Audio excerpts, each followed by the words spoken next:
नशे के लिए इस्तेमाल हुआ, ये कहा है सीएम योगी ने। इसके अलावा उन्होंने कहा कि समाजवादी पार्टी से हर माफिया का संबंध होता है। कोडीन तस्करी को लेकर कार्रवाई की गई है, कई लोगों की इसमें गिरफ्तारी की गई है और जांच में दूध का दूध और पानी का पानी होगा।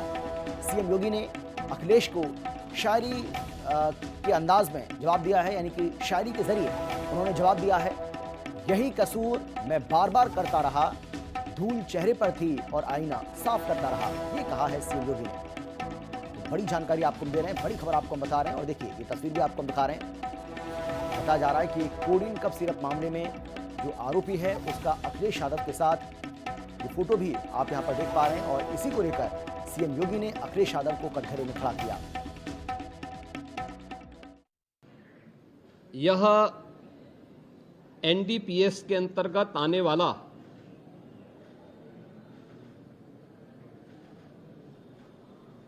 एक औषधि है जिसका निर्माण कोडीन युक्त कफ सिरप यानी गंभीर खांसी के लिए कफ सिरप बनाने के लिए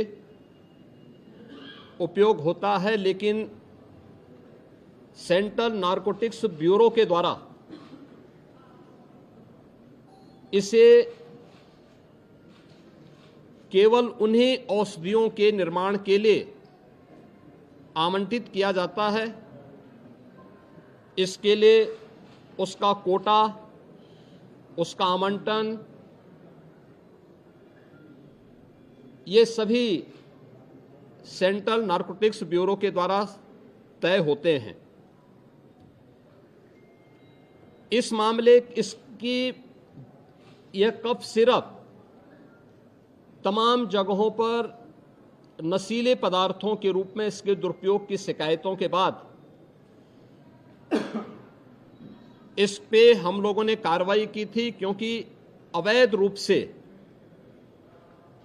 इसकी तस्करी की शिकायतें आई थीं और ये उत्तर प्रदेश पुलिस ने एनडीपीएस जो उत्तर प्रदेश का एफएसडीए विभाग है, इसके नेतृत्व में हम लोगों ने उसको एनडीपीएस के दायरे में लिया, क्योंकि माननीय उच्चतम न्यायालय ने भी इसको इस रूप में माना है और इस पे कार्रवाई प्रारंभ की है।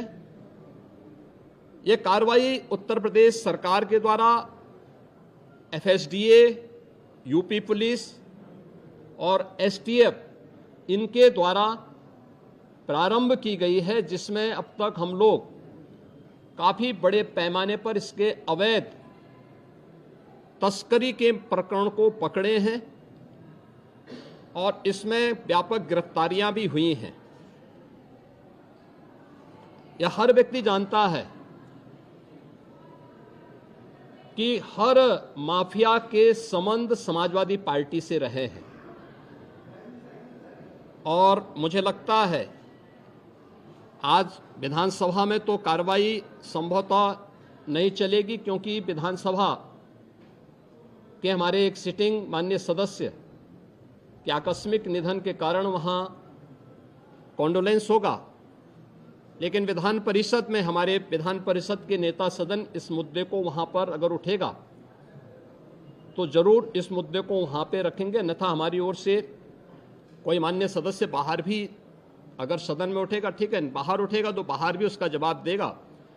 लेकिन प्रारंभिक जांच में सामने आया है कि उससे जुड़े हुए जिन अभियुक्तों को एसटीएफ या यूपी पुलिस की कार्रवाई में पकड़ा गया है, उनके कुछ संबंध समाजवादी पार्टी से सामने आए हैं और समाजवादी पार्टी जो अपने कार्य के अनुरूप जिसका जो बदनाम हो चुकी है और पहले से कुख्यात है, इस पूरे मामले में भी उसकी संलिप्तता आएगी, चूंकि एसआईटी एक राज्य स्तर की एसआईटी इस पूरे मामले की निगरानी कर रही है, जिसमें यूपी पुलिस, एफएसडीए, इनसे जुड़े हुए सभी अधिकारी मौजूद हैं।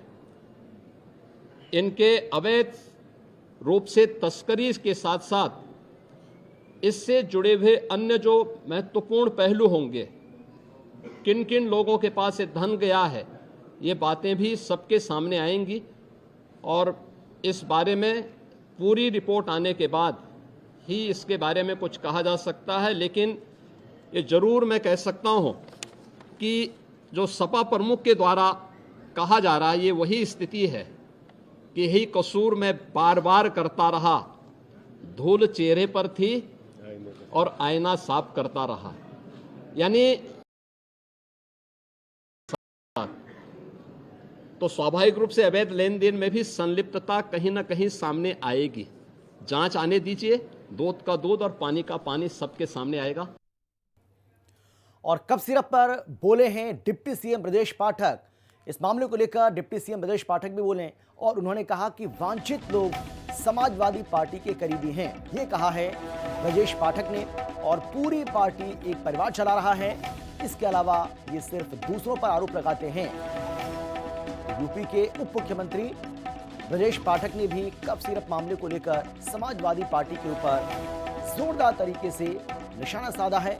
और उन्होंने कहा कि कप सिरप को लेकर जिस तरीके से समाजवादी पार्टी की ओर से लगातार आरोप लगाए जा रहे हैं उसमें कोई सच्चाई नहीं है और वांछित जो लोग हैं वो समाजवादी पार्टी के करीबी हैं। ये चित्र मैं आपको दिखाता हूँ। ये कौन है? ये देखिए, ये सब कौन है? ये समाजवादी पार्टी के मुखिया के दाएं बाएं खड़े लोग कौन हैं? यही लोग ये कप सिरप कांड में वांछित हैं और आरोप प्रत्यारोप दूसरे पर लगा रहे हैं। इन्हीं की मिली भगत है। जांच में दूध का दूध पानी का पानी हो जाएगा। लगातार उत्तर प्रदेश को वन डिस्ट्रिक्ट वन माफिया, भ्रष्टाचार, कदाचार, गुंडागर्दी में धकेलने वाले समाजवादी पार्टी के लोग अपने गिरेबान में झांक करके देखें। हमारी सरकार प्रतिबद्धता के साथ निष्पक्ष जांच कर रही है और जो भी दोषियों का कड़ी कार्रवाई होगी। समाजवादी पार्टी कृपया अपने गिरेबान में झांके और ये बताए कि इनसे क्या रिश्ते हैं, ये क्यों इनको सम्मान देने का काम कर रहे हैं। ये यही वांछित लोग हैं जिन लोगों ने प्रदेश को इस कप सिरप कांड में बदनाम करने का काम किया। ये समाजवादी पार्टी के ही मेंबर हैं। समाजवादी पार्टी के ही सरकार में पुष्पित पल्लवित होने वालों का ये समूह है। और वहीं लखनऊ से एक बड़ी जानकारी आपको दे रहे हैं। अखिलेश यादव ने इस पूरे मामले को लेकर एक्स पर एक पोस्ट किया है।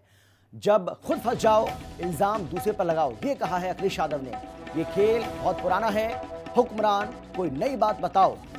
तो अखिलेश यादव ने पलटवार करते हुए मुख्यमंत्री से सवाल किए हैं और ये वो ट्वीट आपको दिखा रहे हैं जो अखिलेश यादव की ओर से किया गया है, जिसमें उन्होंने लिखा है कि जब खुद फंस जाओ तो दूसरे पर इल्जाम लगाओ। ये खेल हुआ पुराना, हुक्मरान कोई नई बात बताओ। तो अखिलेश यादव की ओर से पलटवार करते हुए ये ट्वीट किया गया है। क्योंकि इसके पहले आपको याद होगा जिस तरीके से मुख्यमंत्री योगी आदित्यनाथ ने शानदार अंदाज में अखिलेश यादव के ऊपर निशाना साधा था और उन्होंने कहा था कि मैं एक कसूर बार बार करता रहा,